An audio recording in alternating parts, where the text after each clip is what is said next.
Yeah, exactly. So we don't say how, we say 啊。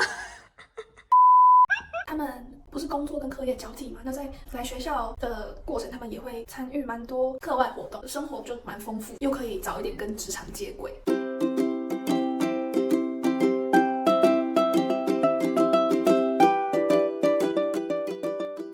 My name is Gizem, I'm 20 years old. I was born and raised in Germany and now I'm at the university, the HBW, studying international business. Yes, I'm studying the same, and my name is Christine. Chrissy, if you want. My name is Debbie. I'm in the 6th semester of my bachelor's degree. I study media economics and communications, and I'm 21. I'm from Munich, Germany, and I moved here to study. My name is Angie. I'm 22 years old, and I'm studying here in Ravensburg at the DHBW, Business Administration and Media Management.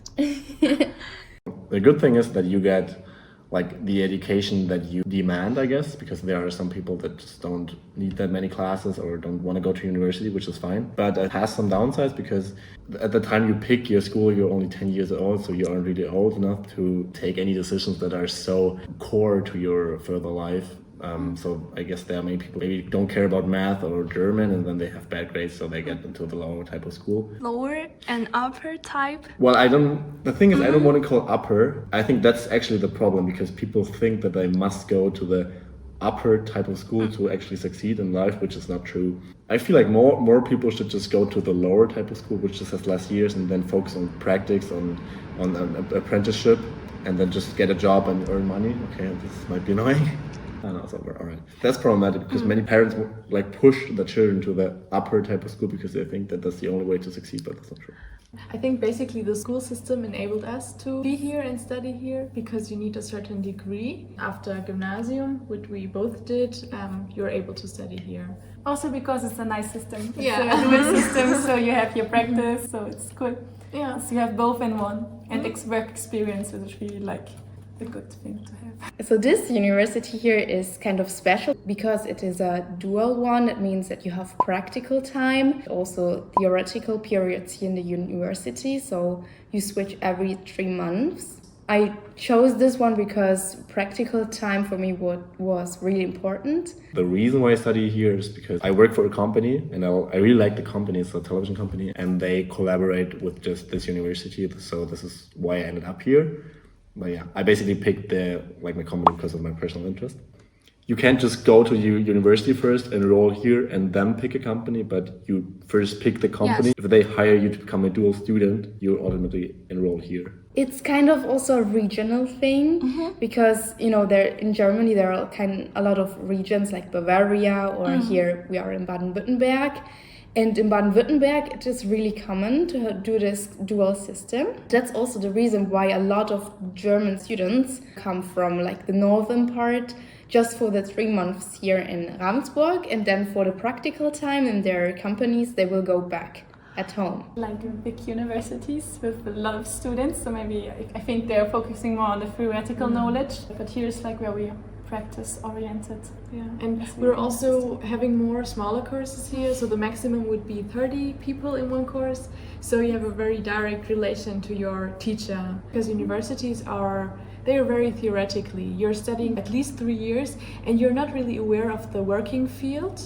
And if you study practically like we do, you get a much better view on like how the working field in general works. We also work, so many of the professors here actually are also working in companies like we do. So maybe that's different that we are closer to practice. But like really talk about the way we learn stuff, it's quite the same, I guess. Difficult question, Yeah. right? But I feel like the more younger generation there are in a company or in general, more open the society is getting. I feel like they're more curious about new cultures, about languages. They want to learn more in general. But also because we are very sensitive about history background, and if some company or if some person in general has like the recommendation of being discriminative, it's a really bad thing to have, and it's really not seen well here. Yeah. I don't think so because Germany has a lot of immigrants, especially of Southern and Eastern Europe. There are also some Asians here, but most of the times they work like in the technical field. So I don't think there is a lot of discrimination, no. We have 16 states. Between the states, you're going to find different dialects. I don't know if you could really get that, but people around here speak pretty weird German actually.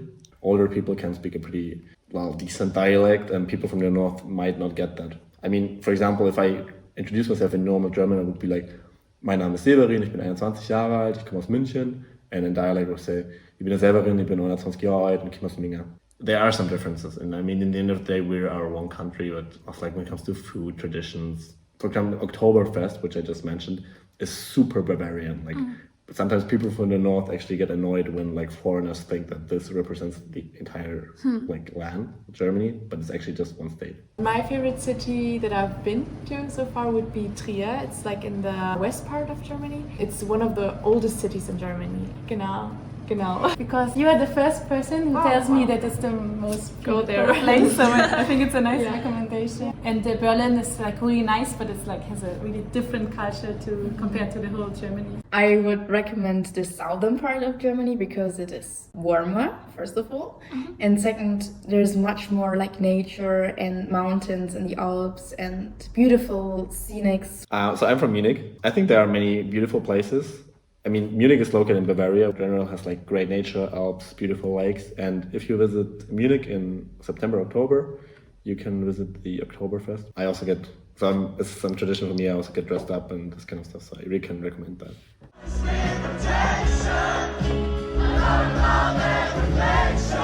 German food is most of the time something with sausages and potatoes, grilled potatoes, Kartoffelpuffer, Kartoffelpüree, and brezels.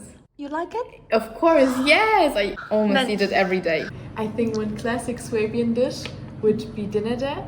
So nice. I don't know if you've tried it before, but it's basically a thin layer of dough, and on top of it they put sour cream, maybe even meat or vegetables and cheese. Yeah, It's really delicious. And Maultaschen, I really love them. You also can find it every time in the supermarket. Yeah. For example, I like Döner a lot, kebab. I think Germany has like one of its biggest strengths is that it has a good intercultural offer. But if we stay with German dishes, I'm never able to explain food, but I can just drop some German names. Schweinshaxen, mega gut. Schnitzel, auch wenn es aus Österreich kommt. Ja, ich glaube alles mit Fleisch, Knädel auf jeden Fall. Schweinebraten, das sind die starken Sachen. Halt ein Wurstsalat, das ist natürlich auch Fleisch, aber das ist richtig gut.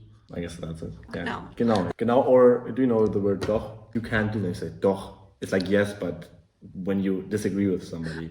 Well, we just talked about it. So genau, I think doch is pretty nice. It's so German because usually would say yes in other languages. And like hä, it's like, for example, if I'm just confused or just annoying thing, or I didn't like it what you're saying, I say hä. You spell it with like the A with the two dots because it's not an actual word, right? It's just a sound you made. Yeah. And when I grew up, I didn't think that like people that speak different languages. I mean, you wouldn't say that, I guess. We say huh? Yeah, exactly. So we don't say ha, we say hä.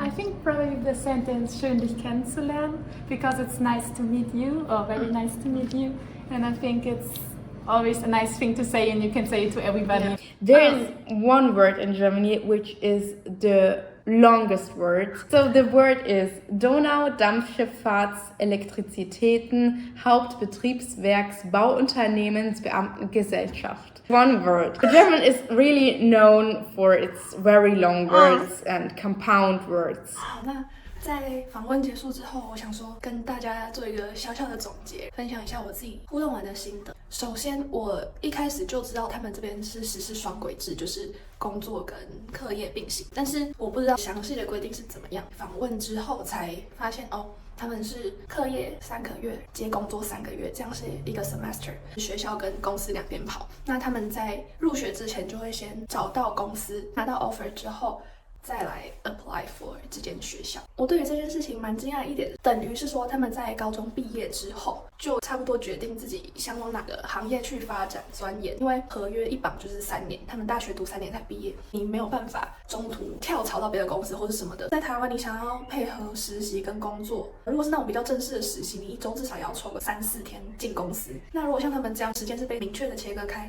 这3个月 focus 在你的课业 focus 在玩乐，另外3个月你就是全心投入在你的工作上，你不会被根本不一样的东西去分散你的注意力。再来就是德国这边人力贵嘛，等于是说你拿到 payment 就会蛮好。这样访问下来，他们可能都会先留在德国，之后要不要去别的地方发展，就是之后再考虑的事情。至少他们在国内找到工作是不难的，薪资水平相对好。上学期刚好是他们的工作期，对，因为这学期他们来上课，所以我很幸运遇到上课的那个 semester， 所以我们有被分配到学伴，也有很多的 party 跟活动可以参加。